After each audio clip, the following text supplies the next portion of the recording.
Hello प्यारे बच्चों, कैसे हैं आप सभी? बढ़िया। चलो आज हम नया चैप्टर पढ़ेंगे, 8 चैप्टर। इस चैप्टर का क्या नाम है बच्चों? महान व्यक्तित्व। इससे पिछली क्लास में हमने 7 चैप्टर पढ़ा था और उसका होमवर्क भी तो दिया था हमने। क्या आपने होमवर्क कंप्लीट किया?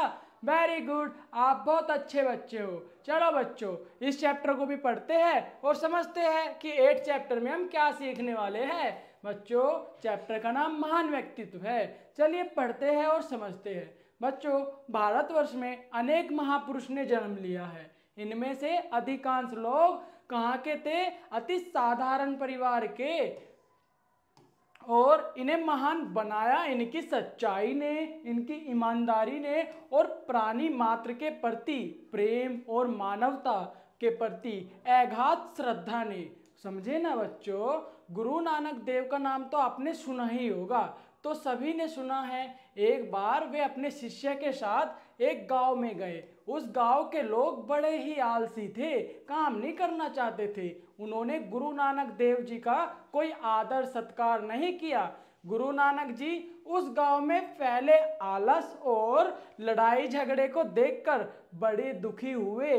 परंतु के बाद क्या है बच्चों? जब वहां से आगे जाने का समय आया, क्या आया बच्चों? जब वहां से आगे जाने का समय आया,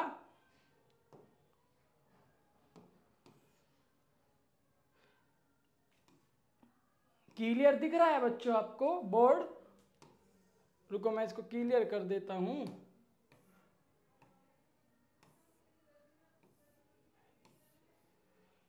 चलिए मैं आपको पढ़कर बताता हूं। मुझे लगता है ये बुक ही ऐसी है।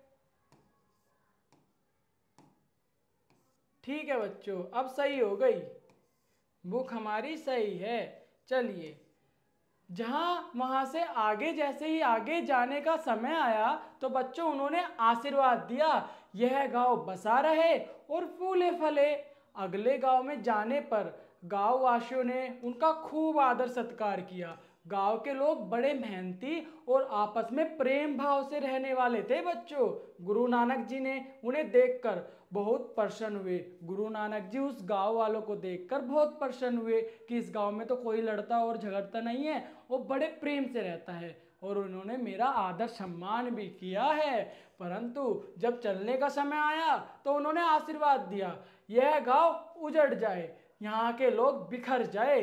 बच्चों देखा, जिस गांव में आदर सम्मान नहीं था, गुरु नानक का आदर सम्मान नहीं किया जिन गांव वालों ने, और वो झगड़ते थे, उन्हें कौन सा आशीर्वाद मिला कि ये बसा रहे। और इसमें क्या दिया? जिस गांव में गुरु नानक जी को आदर सम्मान मिला और प्रेम भाव से रहने वाले लोगों के गांव को कौन सा आशीर्वाद दिया कि ये गांव बर्बाद होने का आशीर्वाद दिया। ऐसा क्यों बच्चों? बिखर जाने का आशीर्वाद दिया, ऐसा क्यों?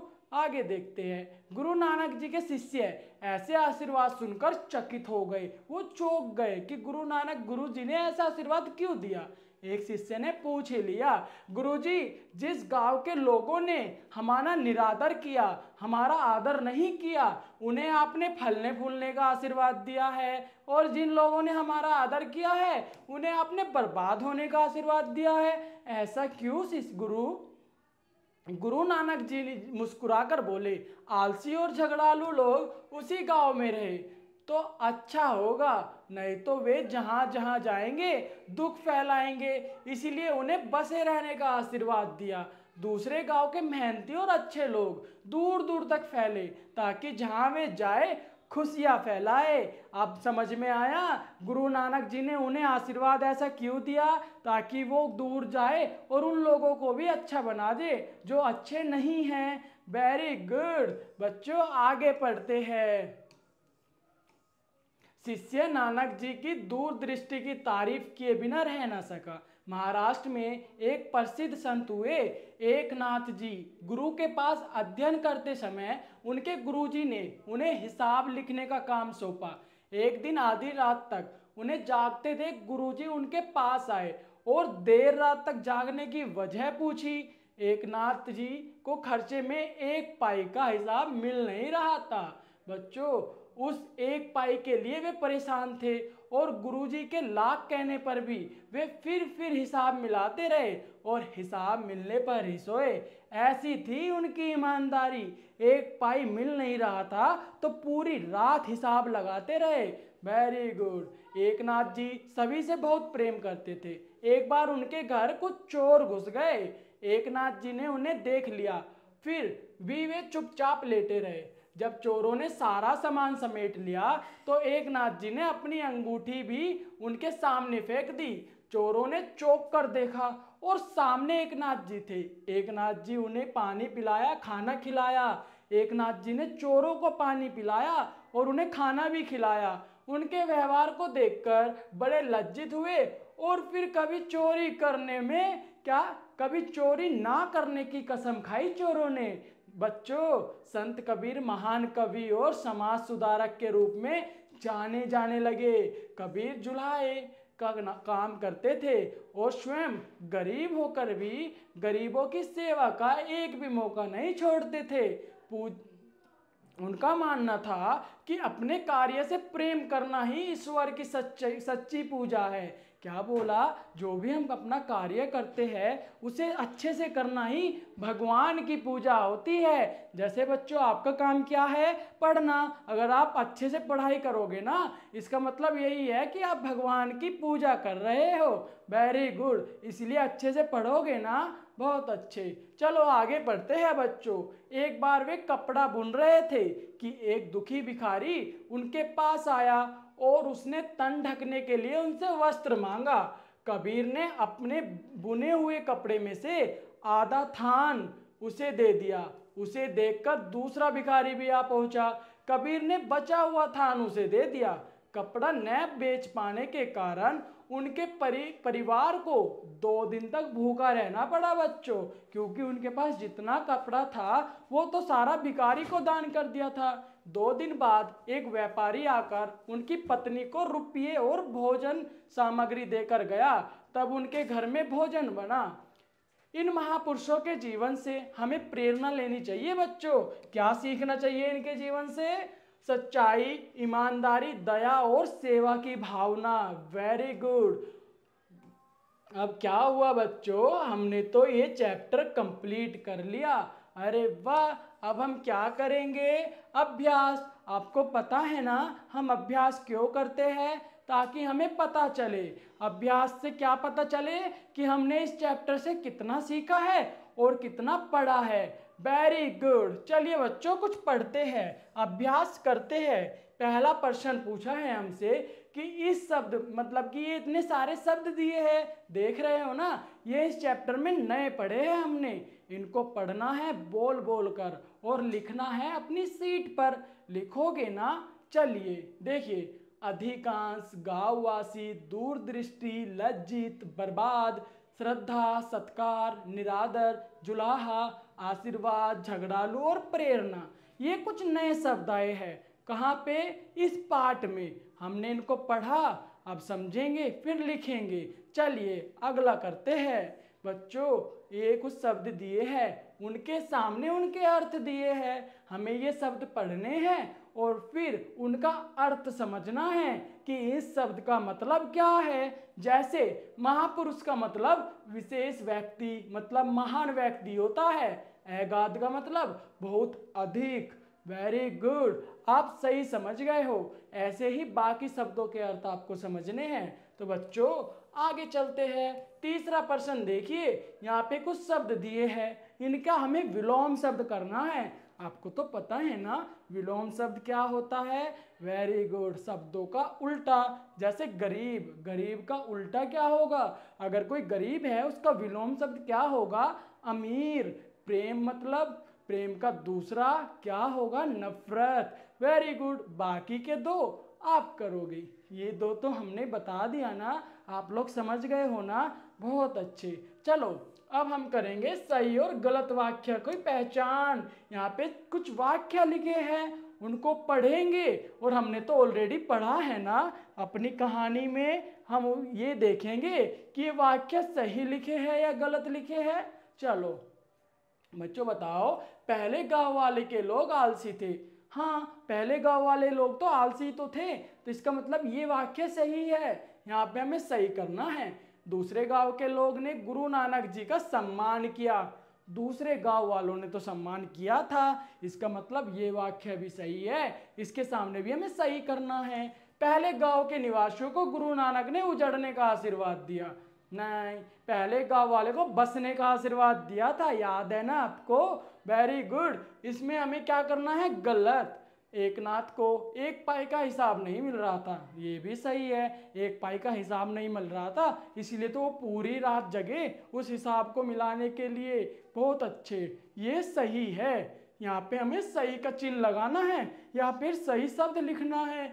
चोर एकनाथ जी का सामान लूट कर ले गए, नहीं, वो चोर सामान लूटकर कहाँ ले गए थे?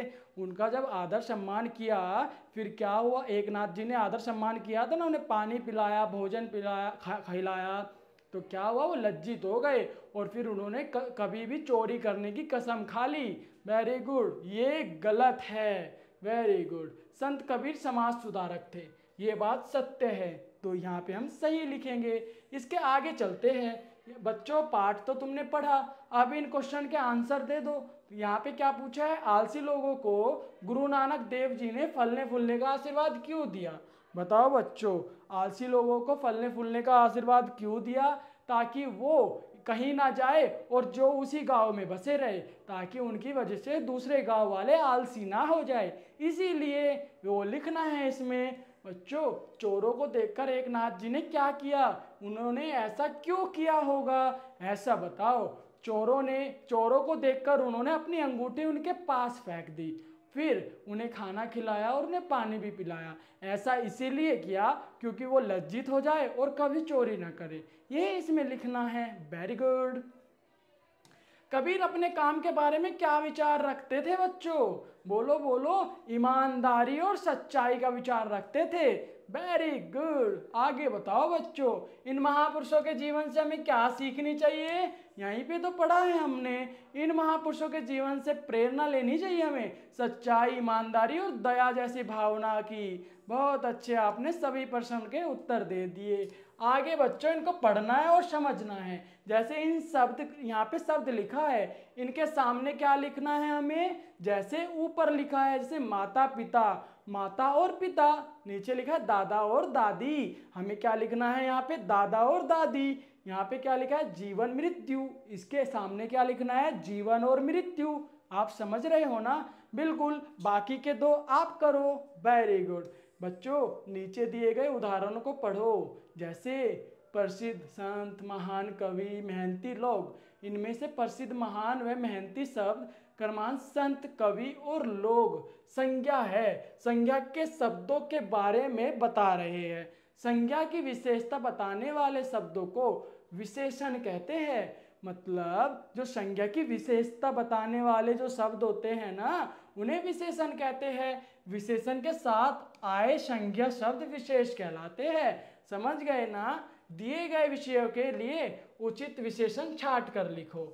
जैसे कि मटर, भोजन, कोट, घर, गीत, तस्वीर। आप लोगों को पता लग गया ना कि विशेष्य क्या होता है? संज्ञा, संज्ञा की जो विशेषता बताते हैं, किसी नाम की जो विशेषता बताते हैं, उसे विशेष्य कहते हैं। समझ रहे हो ना बच्चों? मतलब संज्ञा की विशेषता बताने वाले जो शब्द होते हैं उसे विशेषण कहते हैं, और विशेषण के साथ आए संज्ञा शब्द विषय कहलाते हैं। देखिए, आपने पूरा समझ लिया। तो यहाँ पे जैसे कि मटर है, भोजन है, कोट है, घर है, गीत है, तस्वीर, तो आपको इसको होमवर्क में करना है। बाकी का 8वां क्वेश्चन, इसको हम देखते हैं और पढ़ते हैं। देखो, कुछ शब्द बोलने में एक जैसे लगते हैं मगर उनका अर्थ अलग अलग होता है। उनके अर्थ समझकर वाक्य बनाएं। जल, जलना, जल, पानी, पूर्व, दिशा, पूर्व, पहले। मतलब शब्द एक जैसे लगते हैं लेकिन अर्थ अलग अलग होता है। उनका क्या करना है? उनको हमें वाक्य में बदलना है कर लोगे ना बच्चों? ये आपका होमवर्क है। अगर आपको कोई भी दिक्कत हो तो आप अपने टीचर, मम्मी पापा या अपने दोस्तों की मदद ले सकते हो। इसके बाद हम नेक्स्ट चैप्टर पढ़ेंगे। उसे पढ़ने से पहले आपको क्या करना है? 8 चैप्टर का होमवर्क कंप्लीट करना है। वेरी गुड बच्चों। चलिए मैं आपको मिलूंगा नेक्स्ट क्लास में, तब तक आप अपना होमवर्क कंप्लीट कर लो। ओके बच्चों, बाय बाय।